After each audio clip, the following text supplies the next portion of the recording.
So you find a job to apply for. You do the application, you actually get an interview, you do the interview, you follow up after the interview, and then you actually get an offer. You did it. But before you say, yes, please, I'll take it, let this job hunt be over. Please, this process has gone on so long. There's one more thing, and it's pretty important.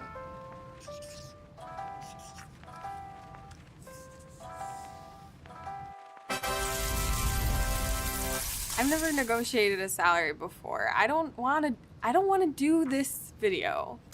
Why am I doing this video? People will absolutely pay you $10,000, $20,000, $30,000 a year less just because you didn't ask. Fine. That's Dr. Tiffany Jana.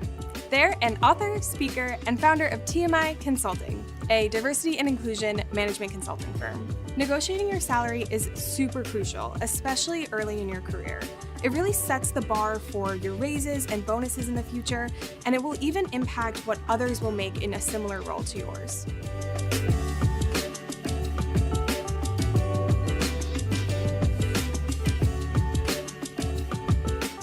What has changed regarding the negotiation dynamic? Like there definitely seems to be kind of this like different power in the labor force than ever before. Employees are driving this change.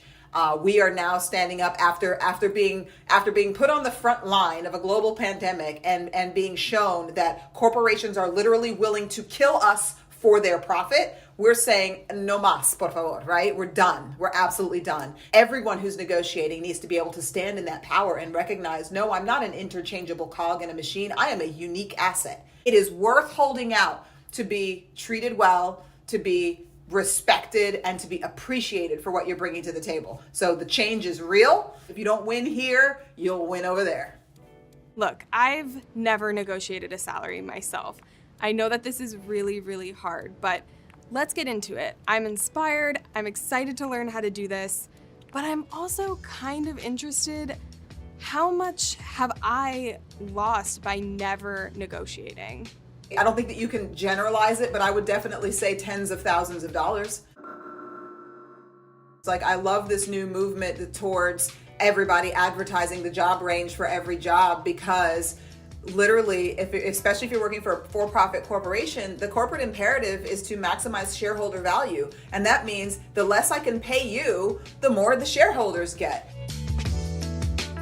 So let's talk about nerves. How do I get outside of my head when I'm feeling super nervous about this and feeling like I kind of don't really deserve anything more than they're offering? If you're doubting yourself before you even start with the negotiation or start with the interview, there's something that you're not believing in you. Like, you're feeling like you are inadequate. You're feeling that you're insufficient. You're feeling that you're not bringing enough to the table. So the first thing to do is recognize, excuse me, you are amazing. You wouldn't even be pursuing this if you didn't have something in the bag that made you qualified, that made you amazing. So understand that what you're bringing to the table is not only experience and not only passion for what you do, but you're also bringing you. Then you'll have a little bit of power when you walk in there, a little swagger. This is an obvious one, but don't just pull numbers out of thin air. Do your research. Go on sites like Glassdoor, PayScale, Department of Labor. You've heard of them before. But what is most effective is talking about salary with your friends, your mentors, your teachers, anyone who might know. Go and get some context for what the going rate for a job like yours is. What you're looking for is the total compensation package, and that is your time off, your flexible time, all the various benefits that are, so they need to articulate very clearly what those benefits are for you. If you don't know all of the benefits that are being offered, you can ask, and you should ask. That background information is really, really helpful. The money is crucial, but think holistically. Would you be willing to take less money for more time off or for a flexible or hybrid work schedule? Be thoughtful, but also creative. If you're living in, Virginia, but your company's in California, Should you be asking for a California salary or a Virginia salary, or just a salary that reflects your personal value? So that's a great one. You need to index for the higher value, honestly, right? If it's a California company, then a California company can afford to pay California prices. And if they try to pay you Virginia prices in California, they're cheating you. Don't ever put yourself in a situation where you give someone permission to shortchange you. California company, you pay California wages. You ask for California wages. That you get to benefit from living in a virtual society. Like, you don't have to get shortchanged for that. The flip side is a little bit harder, right? I have Virginia companies that are hiring people all around. I would love to be able to pay Virginia rates, but if my people are coming from California, I want them to actually be able to do well. So the onus is on me to be profitable enough to be able to afford the best talent. Know your floor. Figure out how much it's going to cost for you to just live. Throw the list up on the screen. Rent, groceries, student loans, your well-being. Make sure you're gonna get more than that amount. Don't rely on promotions, raises, bonuses. Your starting salary is going to calibrate all of those other numbers. So if you start too low, it's gonna be a lot harder to raise that number. I've always been told that going into negotiations, I should always ask for like a lot more than I want. So say that I actually want like a salary of $60,000. How much more should I be asking for? So that's where you have to know the landscape. If it's absurd to ask for $80,000 based on industry experience and geographic region, then you're going to get yourself kicked out of the running because you don't know the industry. So do I give a salary number or a range? You go in with a number, I feel like then I'm putting you on the defensive to tell me why you don't think I'm worth enough, because I'm prepared to tell you why I'm worth that. Now, I know a lot of people do go in with range. If you have a bigger flexibility in terms of like your floor, right? But I wouldn't put my actual floor anywhere near the bottom of that range. Where should it take place for me to have the best leverage? Is it over the phone, over email? Is it something that should happen in person? Where do you think is the best place for that to happen? So you can't always control that because you don't always get to have, every level of access. So it just depends on the situation. Try to move towards a platform that where you feel empowered, right? So if you are a mistress of the written word and you know that your command of language and your ability to formulate your thoughts is best when you can sit back, compose, sit on it, hit send and go, then I would do it there. If you feel like I want it to be personal, but sitting in front of them, I'm going to sweat in my armpits and it's going to be terrible, then you can ask for a phone call and you can do it that way. Say it's an email.